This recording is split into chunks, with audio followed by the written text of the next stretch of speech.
Good morning and welcome to Toronto Police Headquarters. Today I would like to introduce Chief Mark Saunders.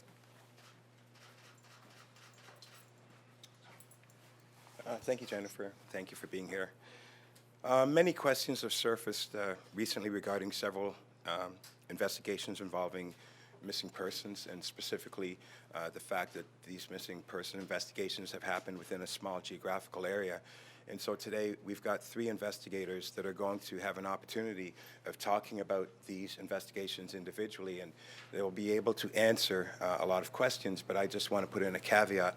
These are ongoing investigations, so by law they won't be able to answer absolutely every question, but I can assure you that they will answer every question that they possibly can in order to assist the community to have knowledge and understanding of what's going on. The second case in point is that no doubt I have a feeling that this is an opportunity for us as a service to have a review of how we conduct missing person investigations. So I've asked Professional Standards to conduct an investigation to have a look at the gaps and issues, if there are any gaps and issues when it comes to how we do missing person investigations, to find out who received what information, what was done with that information, who is the information shared with, and at the end of the day, are there opportunities for us as an organization to review our present procedures or training to see what we can do to enhance and reduce any gaps or issues that we may have in the future. So, having said that, thanks. Thank you, Chief. I would now like to introduce Detective Sergeant Michael Richmond of 51 Division.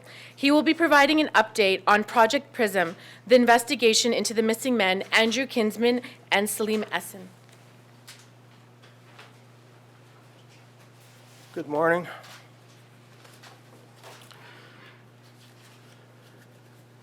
As previously reported, the Toronto Police Service is currently investigating the disappearance of 2 males from the Church Wellesley village area of Toronto. Selim Esen, age 44 years, was reported missing by a friend on April 30th, 2017. He has no fixed address, although consistently frequented the Church Wellesley village area, as well as Kensington Market. He is described as male, white, Middle Eastern origin, 5'10", 165 pounds, with medium-length dark brown hair and a beard. He often had in his possession a small plastic suitcase on wheels similar to a carry-on bag. He was last definitively seen on March 20th, 2017, although there have been reports that he was also observed by a member of the community as late as 14 April 2017. He was known to be active on social media. Police are requesting that any member of the community who saw Mr. Esen on or after the 20th of March 2017, or who communicated with him on social media, contact police if they have not done so already. Andrew Kinsman, age 50 years, was reported missing by a neighbor on the 28th of June 2017. He is described as male, white, 6'2" to 6'4", 220 pounds, medium to stocky build, with brown hair and a full beard. He has a vertical surgical scar on both knees and 2 tattoos, an armband with text on his right bicep and an expletive word on the right side of his chest. He was often dressed in cargo shorts, a t-shirt, and sandals. He was last seen in the area of his residence on Winchester Street on the afternoon of Monday, the 26th of June, 2017. He was known to be active on social media. Police are requesting that any member of the community who saw Mr. Kinsman on or after the 26th of June, or who communicated with him on social media, contact police if they have not done so already. In August of this year, a task force operating under the title Project Prism was formed to investigate the disappearance of both Selim Esen and Andrew Kinsman. This task force is comprised of members of 51 Division and other units. Members of the community wishing to provide information in relation to the investigation can contact a task force member at area code 416-808-2021. Thus far, in relation to Selim Esen and Andrew Kinsman, the project team has done the following. With respect to the Selim Esen investigation, there have been 2 judicial authorizations applied for and issued by a justice. 10 witness interviews have been done, and 46 actions or tasks have been assigned. 42 of those have been completed. With respect to the Andrew Kinsman investigation, 26 judicial authorizations have been applied for and issued by a justice. 52 witness interviews have been done. 242 assigned actions or tasks have been assigned, and 183 of those have been completed. The progress of the Project Prism investigation is reviewed every 60 days. Regular communications regarding its progress and status have been released to the community. Additionally, a town hall meeting was held in August of this year to announce the formation of Project Prism, introducing members of the project team and the 51 Division Management Team. There has been a great deal of misinformation and speculation relating to the Project Prism investigation disseminated through the media and other mediums. I wish to address some of these issues. In November 2012, another task force was formed to investigate the disappearance of 3 males from the Church Wellesley Village area of Toronto. These males are identified as Skandarajaj Navaratnam, age 47 years, Majid Kayan, age 63 years, and Abdul Bazir Faizi, age 49 years. This investigation was done under the title of Project Houston. The investigation was done over a period of roughly a year and a half. Unfortunately, it failed to resolve the disappearance of these 3 missing males. There have been reports in the media and elsewhere to the effect that the disappearance of these 3 males is linked to the disappearance of Selim Esen and Andrew Kinsman. There have also been reports that the serial killer is responsible for the disappearance of the missing males. Additionally, there have been reports that social media dating applications have played a part in the disappearance of these persons. The task force members investigating the disappearance of Selim Esen and Andrew Kinsman are aware of the details of the Project Houston investigation. There is representation on the Project Prism team by officers previously assigned to the Project Houston investigation. As part of the investigation into the disappearance of Selim Esen and Andrew Kinsman, the Project Houston investigation has been reviewed. There is no evidence at this point in time which in any way establishes the disappearances of Selim Esen and Andrew Kinsman are linked to the disappearance of the males from the Project Houston investigation. There is also no evidence to support that the disappearance of Selim Esen or Andrew Kinsman are linked. It simply makes sense to have the same dedicated team investigate these occurrences in parallel. There is no conclusive evidence that establishes any of these males were the victim of foul play, although this cannot be ruled out. There is no evidence that the serial killer is responsible for the disappearance of any of the missing males. There is no evidence that social media or dating applications played a role in the disappearance of any of the missing males, although all 5 of the males who disappeared, whose disappearance is being investigated under the auspices of both projects, were active on social media. There has been a previous media release done by the Toronto Police Service emphasizing personal safety in the context of using social media dating applications. And this is applicable to all members of the community, regardless of geography or lifestyle, and in no way implies that someone is targeting others using social media and/or dating applications. Again, if any member of the community has communicated with either Selim Esen or Andrew Kinsman on social media and have not already spoken to police about it, the task force would like to hear from you. Missing person investigations are by their nature difficult to investigate for a number of reasons. Admittedly, every missing person investigation is a potential death investigation. This does not necessarily imply foul play. There are other possibilities. The person could have removed themselves from the community of their own accord. They could be deceased due to suicide, accident, misadventure, or natural causes and not yet have been located. When a missing person investigation cannot be resolved, it creates apprehension and fear on the part of friends, family, and acquaintances of the missing person, as well as the community at large. This is understandable. This investigation seeks to solve this mystery, provide some relief to the community, and mitigate these fears. The Toronto Police Service continues to pursue this investigation with the aim of determining what occurred and ensuring the safety of the community. The fact that this task force continues to operate speaks to the importance of this investigation and the fact that a body of information exists which still requires further investigation. Police are also cognizant of the perceived safety concerns of those members of the community who reside in, visit, or work within the Church Wellesley Village area. To address this issue, 4 neighborhood officers were recently transferred from other areas of 51 Division to the Community Response Unit, where they are assigned as neighborhood officers. Additionally, a team of officers have been assigned directed patrols during peak hours to enhance the safety of the community. This area has significant social issues relating to mental illness, poverty, and substance abuse, which impact crime and disorder, some of which is violent in nature. There has been a need to coordinate the services of various city and community agencies. 51 Division participates in a service hub known as Focus. Under this model, various service providers meet weekly to coordinate the provision of services to persons who have been identified as being at risk or in need of specific support resources. The results of this initiative have been positive. In summary, the investigation into the disappearance of Selim, Esen, and Andrew Kinsman is an ongoing, focused initiative. The community is understandably concerned about the unexplained circumstances of the disappearance of these males, and so are the members of the Toronto Police Service, and specifically 51 Division officers. Thank you.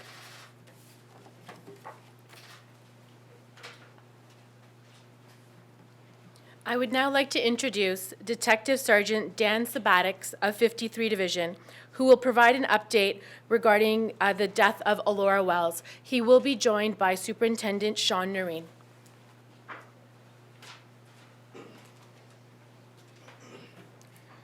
Good morning. As indicated, I'd like to update you on the investigation into the death of Alloura Wells. I will try to make it as chronological as possible. August 5th of this year, a body was discovered in a ravine by citizens in the Rosedale Valley Road area.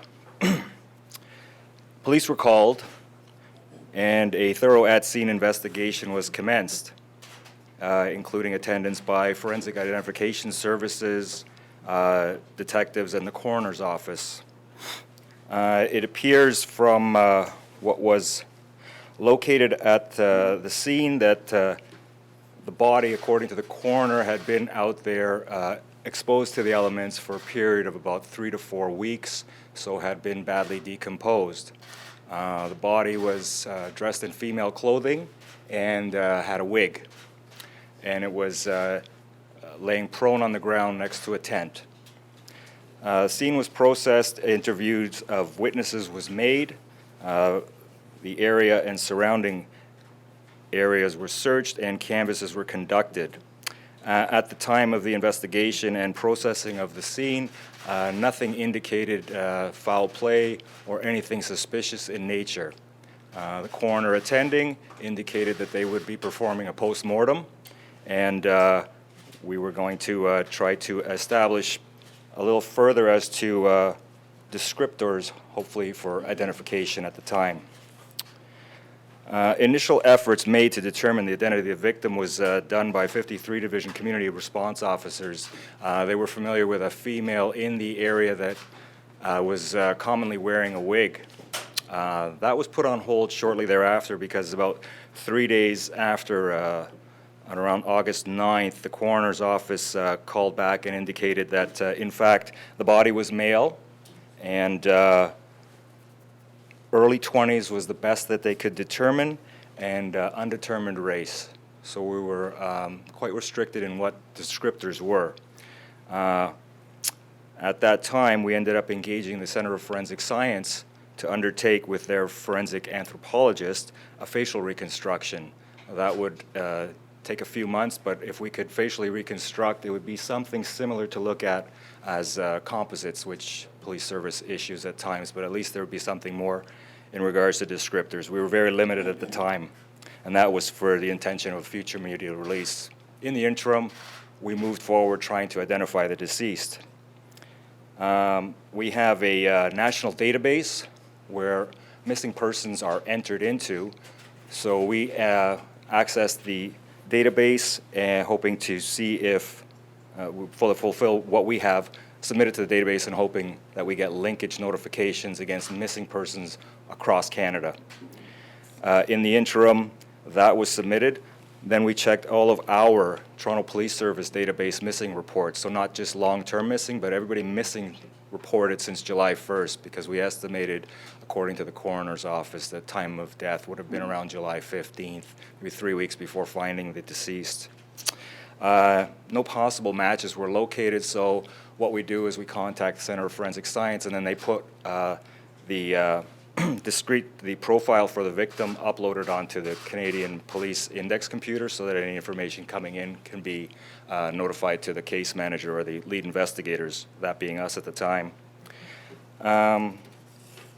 Also, we ended up about mid-August, generated an internal bulletin with what we had and the location for police service only, just for our police service, in case anybody may have something or anything more, any information more in relation to identifying the body.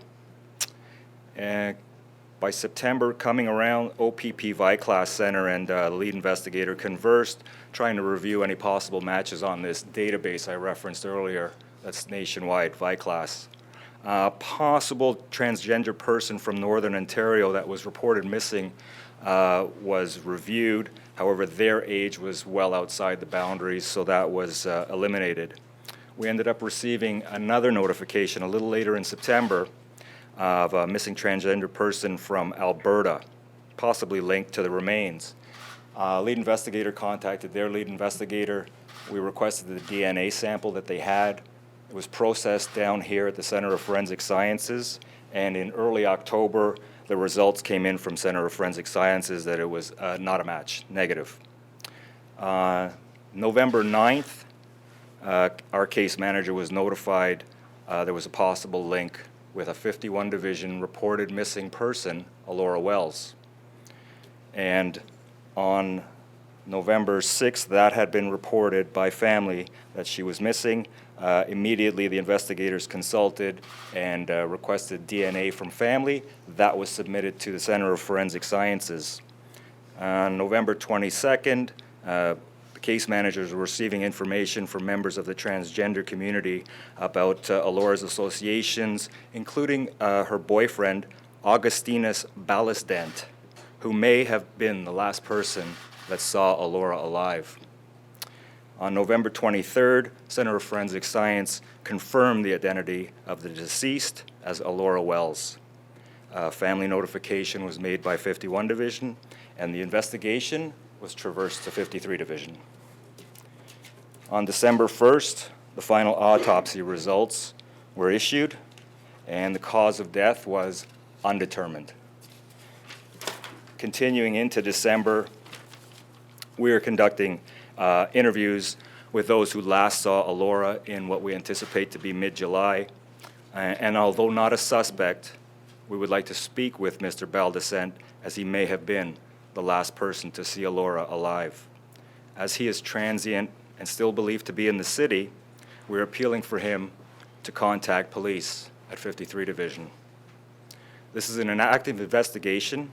We still need to speak with anyone who may have seen Alloura last, anyone with information about the events leading up to the death of Alloura Wells, or the whereabouts of Mr. Ballasdent, is asked to come forward, whether anonymously through Crime Stoppers at 222-TIPS or 53 Division at 808-5304, or Danielle Bottineau at 808-7268. Thank you.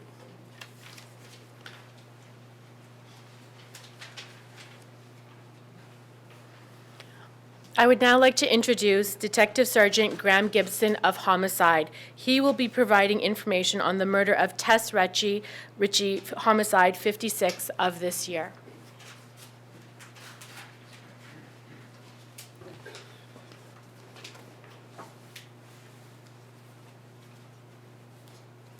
Good morning. As stated, I'm going to update you on the investigation and the progress into the murder of Tess Richey, who was 22 years old. And this is homicide number 56 for 2017. So on Saturday, November 25th, at about midnight, Tess Richey and a friend were in the area of Church and Wellesley Street in Toronto. They attended a licensed premises known as Cruise and Tango, which is located at 508 Church Street. And they were there till about 1:45 a.m. After that, Tess and her friend went down to the area of Church and Wellesley Street. At the intersection there's a hot dog cart, and they spent some time in that area. There was quite a few people in the area. It was a very busy night, and they interacted with a variety of people at that hot dog cart.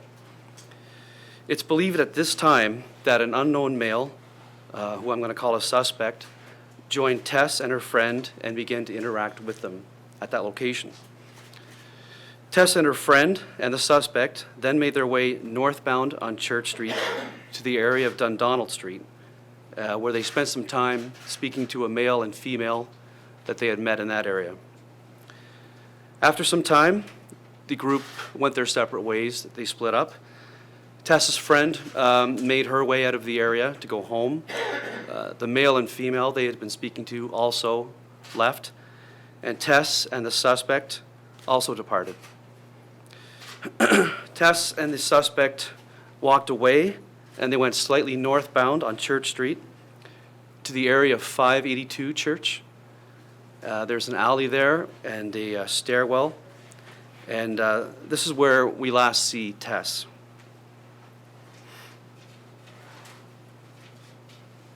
This was around 4 a.m. Saturday morning. Following this, we don't see Tess anymore on any kind of video surveillance, and she's not seen by any witnesses following that time that we've spoken to. We do know that the suspect left the area of the stairwell on his own and was last seen walking northbound on Church Street. Later on that day, still Saturday, members of Tessa's family reported her missing to the Toronto Police Service, and an investigation was commenced into the missing person report. On Wednesday, November 29th, in the afternoon, Tess was discovered. She was found in that outdoor stairwell of the area attached to 582 Church Street, and this is a building that's undergoing renovation. On Friday, December 1st, the Homicide Squad was notified, and that was following the completion of a post-mortem examination. Her cause of death was determined by the pathologist to be neck compression. As a result, the Homicide Squad assumed control of the investigation into Tessa's murder. Since then, officers from 51 Division have been canvassing the area for video evidence, and we've been out there as well with them seeking witnesses and, as I mentioned, video from that area. I would like to thank the businesses and the citizens who have been helping us out and have come forward, providing video and also assisting officers to view that video, and thank them for turning it over, the surveillance video, for our review.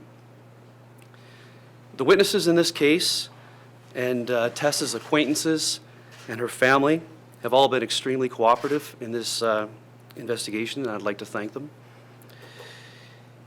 If officers have missed you in that area, you're a business owner or you live there, and you have information or video that you think in any way could be useful to this investigation, I'm asking you to call 51 Division and let them know, or they can call the Homicide Squad. I'm available at 416-808-7400 if you think you have evidence that can assist in this investigation. We're also aware that there are other potential witnesses who were out there that night. Throughout the time period that I discussed, they were in the area, and I believe they had the opportunity to see Tess, her friend, and the suspect, and they also may have had the opportunity to speak to one or the three of them. On the night of her murder, Tess was wearing a black top, black tights, black boots. She was carrying a green jacket, and she had a pink purse that she was also carrying.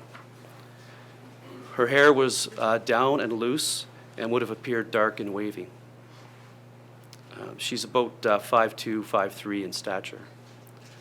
The suspect that we're discussing is a male who appears to have light skin. He's about 5'7" to 6 feet in height. He has a slim build. His hair appears dark in color, and he was wearing what I can describe as a dark jacket, and the pants were definitely lighter than the jacket, so light pants. The Center of Forensic Sciences, as always, is assisting in this investigation, and they're assisting in the evaluation and examination of the evidence that we have seized. And the investigation into Tessa's murder is ongoing. Thank you. Thank you. This conference is now open to questions. Before asking your question, please address it to the specific investigation or the specific detective sergeant that you would like to answer the question. But first, I would also like to acknowledge Superintendent Tony Riviera, who is the superintendent of 51 Division, who is also here in attendance today. Can we talk to Chief Saunders first off?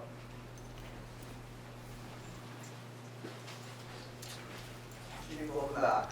Can you explain why these three news conferences were held in conjunction? Because usually this is pretty extraordinary to have three, what would seem to be separate news conferences lumped together. Well, for a couple of things. Number one, for clarification, there are a lot of members of communities, specifically in 51 Division, that had some concerns and issues. The fact that these three investigations are in a small geographical area of the city has caused some great concern.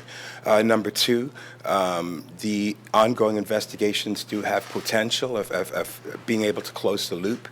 And so the opportunity of the investigators to provide the information and to make the requests for the appeal to the public, I think gives us an opportunity that we'll be able to answer some questions that are still out there, that are still lingering, so that we can close the loop on that. Do you want to explain at all, though, because I know there's been some concern on some of these cases, that the police are not doing enough here when it comes to investigating some folks that are missing, and Alloura Wells, for example, her family has criticized how they were handled when they initially went to police. Do you want to explain it all? So why these were lumped together? Well, I wouldn't put it as optics. As an obligation, the Toronto Police Service has, we've got an obligation to help anyone that is in need. And when it comes to missing persons investigations, we have over 4,000 a year. It's between 4,000 and 4,300. That's, to put that in context, that's more than thousands of jurisdictions across Canada in numbers, and we take each and every one of them seriously. However, whenever we do see that there are things that need to be improved upon, then we take these opportunities to do just that. And in this particular instance, I think that there are opportunities for us to learn, to grow, to develop. And so a lot of our procedures are learned from unique circumstances that have happened. We go back, we review, we analyze, and then we revitalize all of our procedures that are in play. And I think this is an opportunity for that, Travis. I think the key things that I need to find out is what information did our service have? What did they do with it? Who do they speak to? And then, of course, see whether or not there are things based upon that we can do better. So do you believe that mistakes were made? I do think there are things that we could have done better, yes. Specifically? I think call intake. I think that when somebody's calling in to report a missing person, an element of sensitivity is something that I think is necessary. And as busy as we may be, just taking that extra step and realizing what the circumstance is, I think can go a long way. I don't want to make any assumptions on other factors because like I said, I want to know the facts and not the speculative pieces. So I want to give everybody an opportunity to give their version of events so that somewhere in the middle we can find out what we need to do collectively. Chief Saunders, Tess Richey found her body. Can you speak to that? How is it that the victim's mother found her days after she went missing and not police officers who should have been canvassing? Well, I can have Homicide, you want to answer that question? With respect to the homicide investigation, I'll have Homicide answer those questions. But isn't it something that seems bizarre to you? I mean, as the chief of police, the victim's own mother, just blocks from where she had gone missing. It just seems odd. Yeah, it boils down to, again, why I've asked for an investigation. I want to know exactly what we knew and when we knew it and what we did with it. Those are important factors, which is why I've asked for this investigation to take place. Can you say what specifically didn't sit right with that missing persons investigation for you to call this standards review? I missed the question. So when Ritchie went missing, that part of the investigation is now under a standards review. What was it that didn't sit right with you to call for this review? Or whoever did call this review, what about it? Was it the fact that the mother found the body first? Well, I'm always curious. You know, when there's loss of life, one of the things that I'm responsible for is what can we do to improve, and so I want to know who received what information and what was done with it.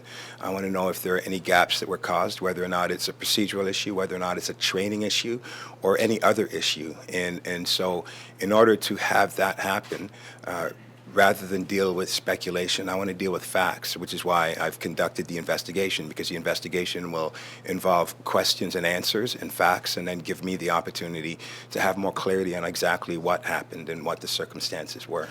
Chief, I don't know if this is a question. Even in this update, though, for Tess Richey, it went from Saturday, and then a huge chunk of time was skipped to Wednesday when her body was found. And then the information that her mother actually found the body was left out. I know I was sitting on the desk Friday. We had called 3 times to ask for the press release, and it never came. We were told that there was no signs of trauma, this was not considered suspicious. And then the next morning we wake up to find out, oh, you know what, this is now considered a murder. She was strangled. And I'm curious to know how all this information is falling through the cracks. And you have this area now that is willing to set up their own safety hotline because they don't feel that Toronto police are protecting them. Yeah, and you're answering exactly all of the reasons why I've asked for an investigation to be conducted. I too want to find out what the gaps were, what the issues were, what the fact versus perception is, so that we can figure out collectively what we need to do to get better. That's what this is a mission about. And so it's the opportunity of having an open and candid opportunity to have those conversations.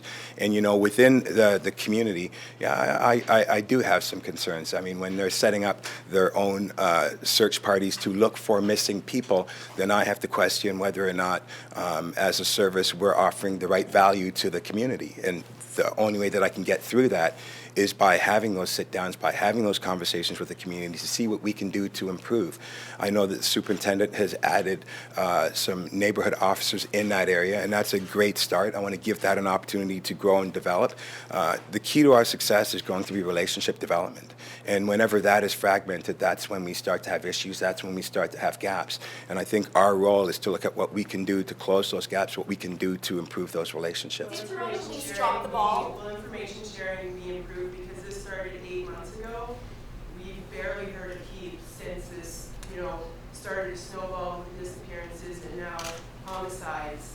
And we appreciate this press conference, but quite frankly, I'm not sure it would be taking place if we didn't hear the uproar from the community that we've been hearing. Yeah, as I stated before, this is the opportunity for us to figure out exactly where we need to go on the go forward. A lot of information that I'm hearing, I'm not sure if it's fact, fiction, or perception, and that's why the investigation will have the true essence of exactly everything that was done, objective as well as interviews and things along those lines. Did Toronto police drop the ball when it came to Tess Richey specifically? That's why I've asked for the investigation. So I'm not going to answer that until I get the investigation. You may try to spin it that way, but I need to find out exactly what happened. Alloura Wells' father would like an apology from me. Last time I talked to him, he said he wanted an apology from me specifically as to the way he was handled when he went to a police division reporting that his daughter was missing. Yeah, I as I stated earlier, one of the things is the sensitivity piece, and I certainly, if he has the opportunity, he wants to speak with me, I'd be more than happy to speak with him. Can we ask about the, and I don't know if this is a question for Detective Sergeant Gibson, but you were able to describe so clearly the video that you saw leading up to, well, the point where the suspect left the stairwell. Was this video seen before or after her body was found? And if after, why was that not looked at when she was reported missing, given a specific location where she went missing from? My understanding from reviewing the file is that video was found close to the time, very close to the time that she was discovered. And it's been turned over to us to assist in our investigation. So were officers going, and doing an active thorough search when she was reported missing, or do you find that that was something that could have been done earlier? They were doing an active search. In fact, 41 Division, where Tess resided, they were also involved, and I've had the opportunity to look at the efforts that they've made, and they were also assisting in this. Homicide's role is strictly to investigate her death. We don't have a role in the search prior, although the Toronto Police do. So I have had an opportunity to look at the events that have led up to her death, and spoken to officers, and they were aware and they were searching the area. Does it now make your job harder, though? Days had passed. This suspect is now out there. You might have gotten a head start had this information been conveyed to you. It's any kind of homicide investigation is always difficult. It's tough to say one is more difficult than the other. In this case, her death wasn't determined to be a homicide until the Friday, which I believe was December the 1st, when I spoke to the pathologist. So that's when the homicide investigation commences. Sorry, so you saw the video before, or sorry, you said it was close to the time, but was that before or after the body was discovered? I believe it was after. Can we, Yes, it was. Can we ask you just a little bit about the larger picture here? A lot of these cases centered around the Church Wellesley community. There are folks within that community that go there sometimes that are afraid to go out. Should they be concerned about their safety if they're going out on a Friday or Saturday night to the village? You know, the short answer to that is I don't think so, but the one thing that I really do think is important is that we have to have some stronger relationships and some stronger conversations. I think collectively there's an opportunity to reduce the perception that may be out there. These investigators have spoken candidly and at this point in time do not see a connection.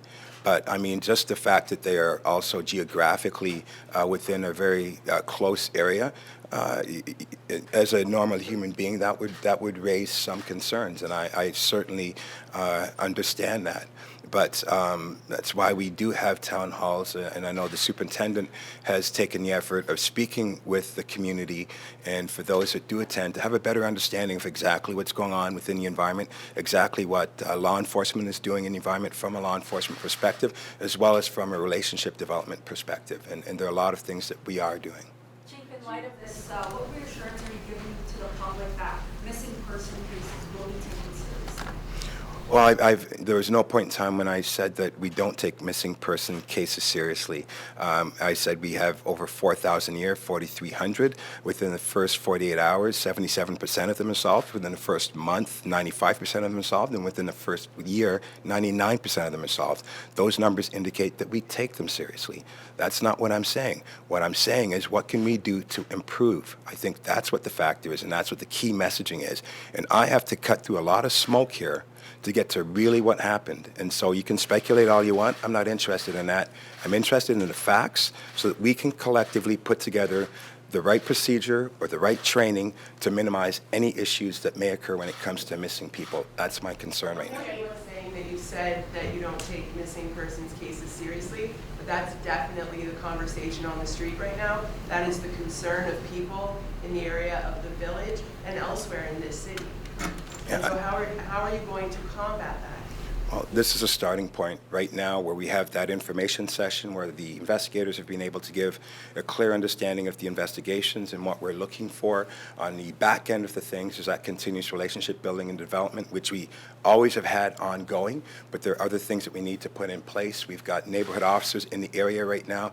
That's a starting point. Having more frequent conversations to figure out exactly what the needs are within the community to help enhance that relationship. And those are things that we are going to be doing. One of the main concerns that we heard from the community is about this person who would portray himself as a Uber driver. Is this part of one or many of those investigations, or is it another investigation? I have no idea about the Uber driver issue. Sorry. Maybe on that issue, because that has been something that has been floating around on social media, that an Uber driver, somebody posing as an Uber driver, was involved somehow or linked to some of these cases. Or is insisting with potential passenger that they get in his vehicle even though they haven't called for a cab or a car? Okay, I can only speak to the investigation that I'm involved in, and there's no evidence whatsoever regarding anything to do with that in Tessa's death. So I guess the question coming from social media in the community is there someone investigating a possible person portraying himself as a Uber driver? I can't speak to that because it's not part of my investigation, but all I can say to you is it has nothing to do with the investigation I'm involved in, which is Tessa's murder. Are you aware that that is floating around and spreading on social media? Just from you today. There's no serial killer. That there was, if true, that the mother found Tess Richey's body. Why is it that that hasn't been discussed? From an investigative perspective.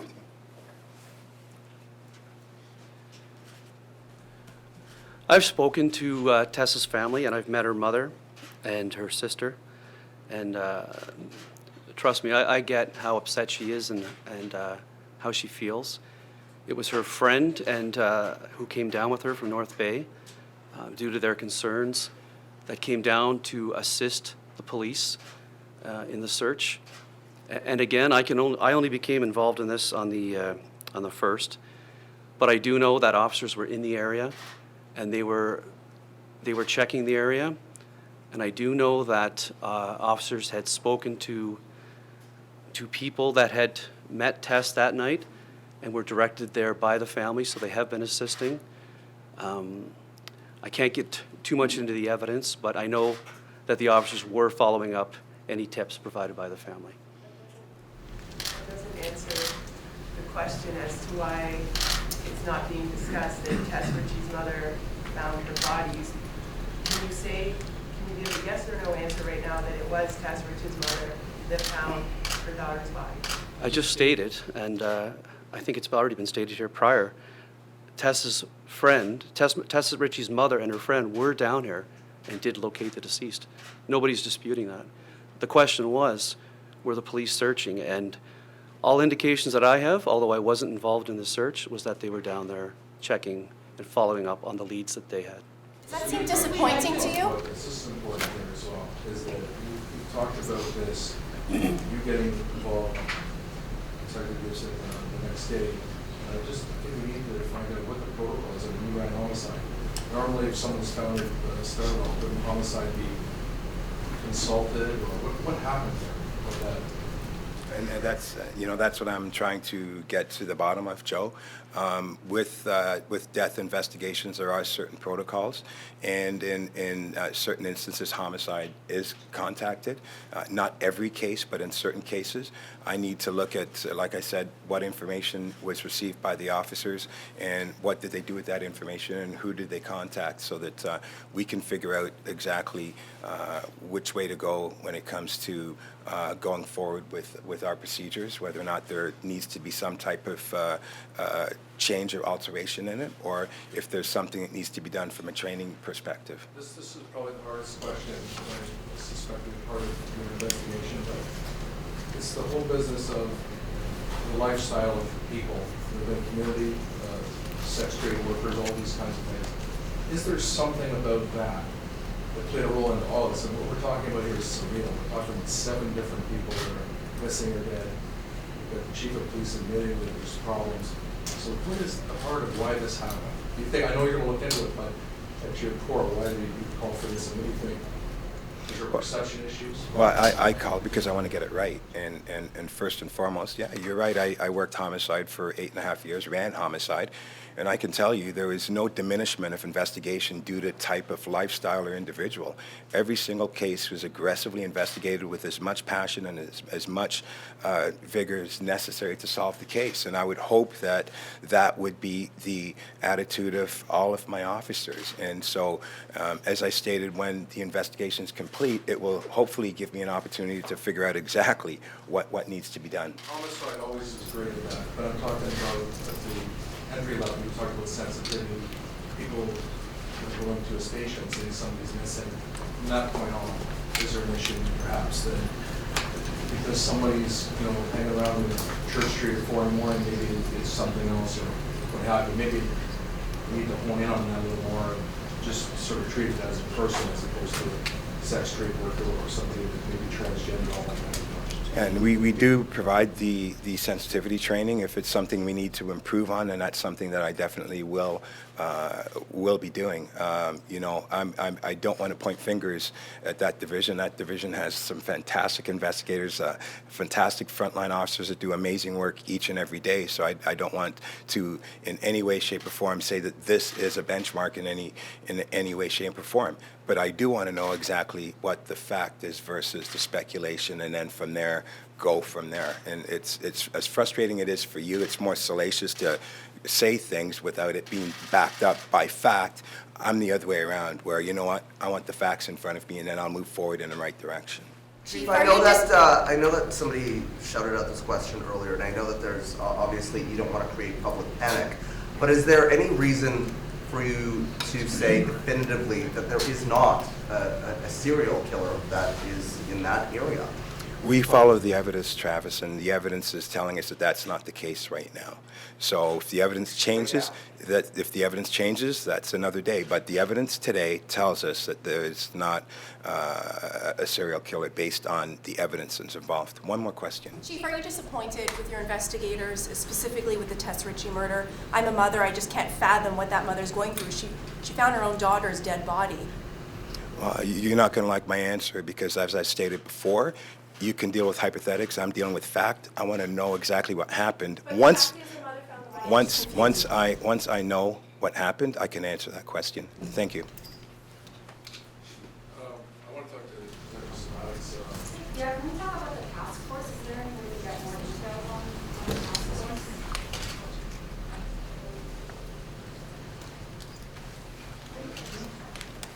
In respect to this task force, you talked a little bit about division officers from the division who are on it. Has it been effective in doing and achieving your work? And what other resources are you dedicated to this task force?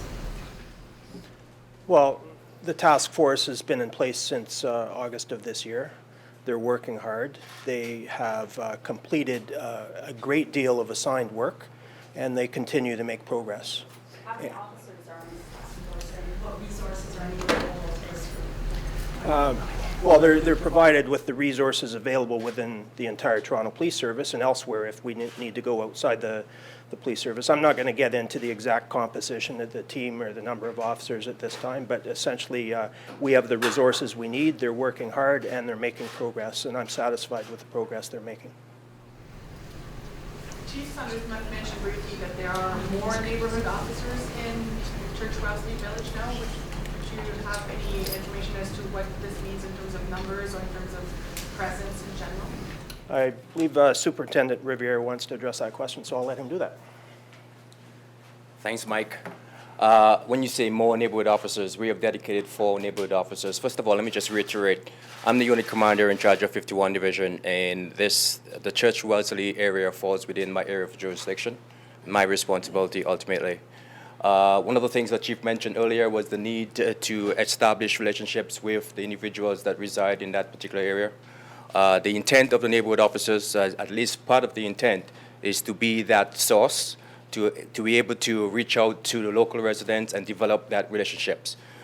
We know that responding to and promoting public safety in any forum isn't solely the responsibility of the police. It involves a cooperation from the locals, in this particular case, from the residents and the businesses along Church and Wellesley. And so part of the effort in identifying neighborhood officers is to do exactly that. Let's start working on relationship building, so in fact that can translate into public safety. There's a couple of things that we have to do to ensure, and I get it, I get the anxiety felt by the residents in that particular geographic area. And so we have to try to improve people's perception of safety. The neighborhood officers is one. We know that that uniform presence, in fact, serves as a deterrent. So we have included the addition of directed patrols for that particular area. So you will be seeing additional uniforms in that geographic area. But we also know there's responsibility from the residents.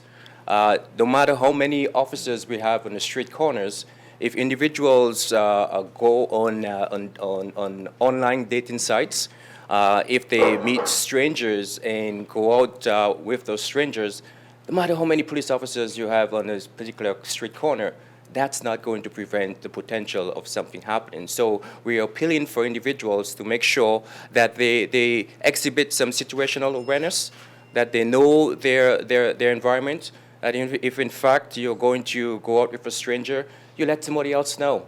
You take a picture of the individual, you take a picture of the individual's car. You just do things to help us to make sure we can promote public safety. Because uniform is just one aspect of it. Superintendent, two questions on this. One is, are 4 officers in addition enough in that area? And also, have you looked at, there are some areas in the city where there are cameras, police cameras. Right. Have you looked at that as an option? So there are a number of cameras, private installed cameras in that geographic area. And the question as the numbers of officers, if I had 100 to designate to any particular neighborhood, I would. The fact is I have to deal with the resources that I have. And currently we have 4 officers, 2 working at any given time, working 7 days a week, embedded in that particular community. And again, the hope is we start building relationships. Those are private surveillance cameras, so I'm talking about, like in the club district, for example, or at Young and Dundas, there are police dedicated cameras. Right. Have you thought about perhaps installing those in the village? Yeah, so that was a thought. As a matter of fact, it wasn't relative to the village. We have at 51 Division other areas of interest that we have discussed having those public cameras in public arenas. We are satisfied though that there are enough cameras within the geographic area of the Church Wellesley, privately owned, that provide us with some assistance as far as an asset in public safety. But you're right, that's always a consideration. I know that you brought up dating applications, and when it comes to the missing persons cases, that was said not to be an issue or concern. Right. You're saying that people should be concerned if they are going on online dating applications. Well, I'm saying that public safety is a joint responsibility. And as much as there is a role for the police to play, there's also a role for our residents to play. And all I'm suggesting is that be cognizant. Again, there are certain things that you could do to improve your safety, and I'm asking for that consideration.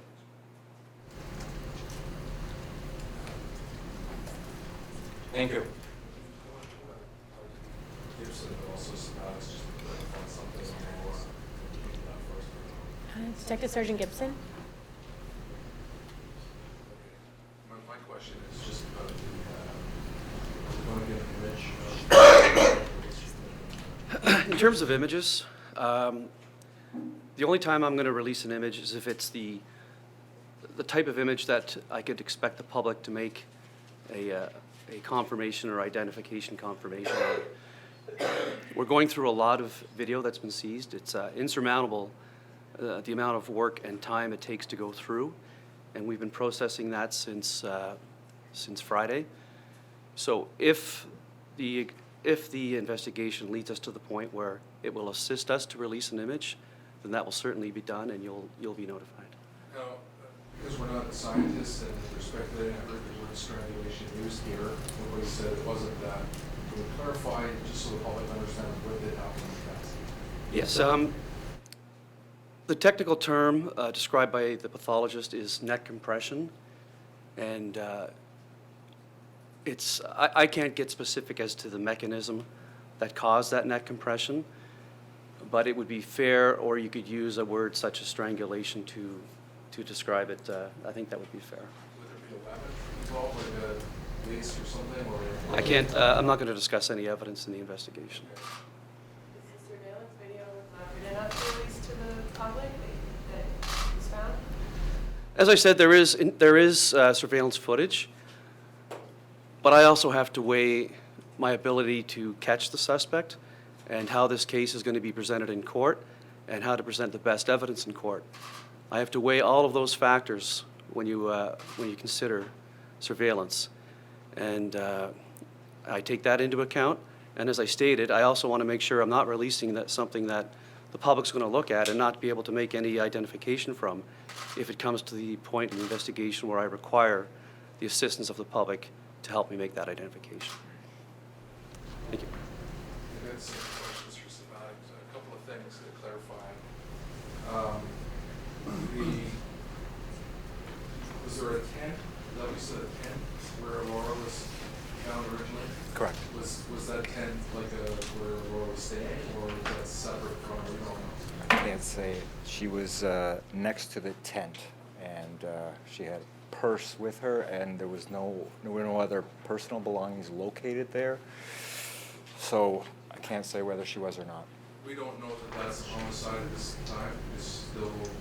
No indications of any foul play, and the pathologist has indicated undetermined. Again, a lot of that is due to the state of the body, but there's nothing suspicious or indicating an homicide, but we're still continuing to try to determine the cause of death.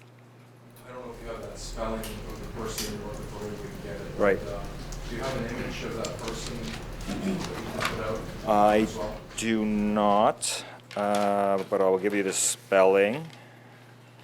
And the surname is Balesdent, so Balesdent,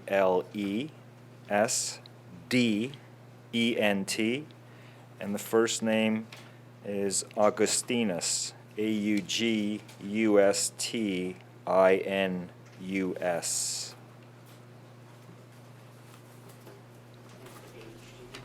Sorry? Around late 20s, early 30s. I don't have it with me, but around that age group. Okay. Superintendent, one more time. Just wanted to ask a couple of things about the distinction between investigative, detective work and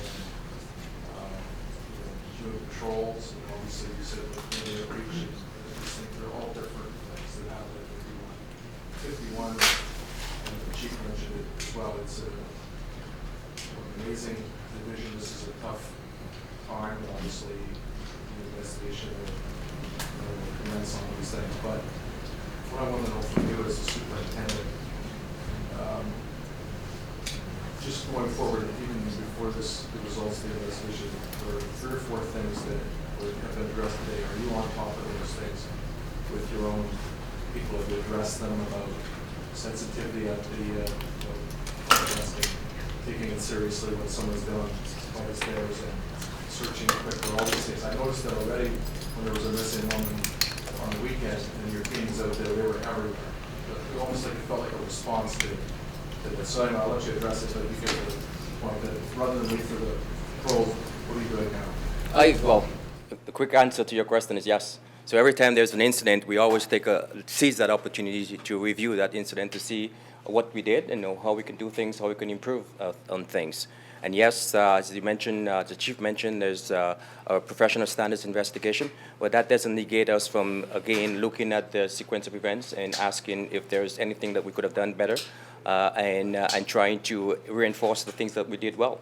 So there's always that opportunity, and we've used that occasion to do exactly that also. Did you generate it, or did the chief generate it? I've heard both. Generate what, sir? Well, I've heard that you were the one that was upset about how this all went down, and I've also heard that the chief was. So I'm just trying to clarify.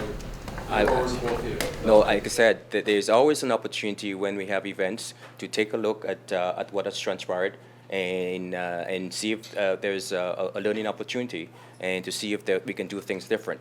The word, if somebody had described my response as being upset, that's absolutely inaccurate. Wasn't upset. You were concerned. I mean, from what I Well, told, in 51, you were concerned.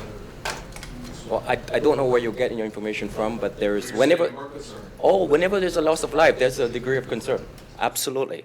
But if you're trying to draw a nexus between my concern and officers' conduct, I wasn't upset about that.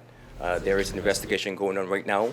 There is always an opportunity, and I would be neglectful in my duty if I didn't seize an opportunity to do some reviews and to see how we can get things better, or look at how we did things and reinforce good work. Thank you. You're welcome. Okay. Thank you. That concludes today's conference.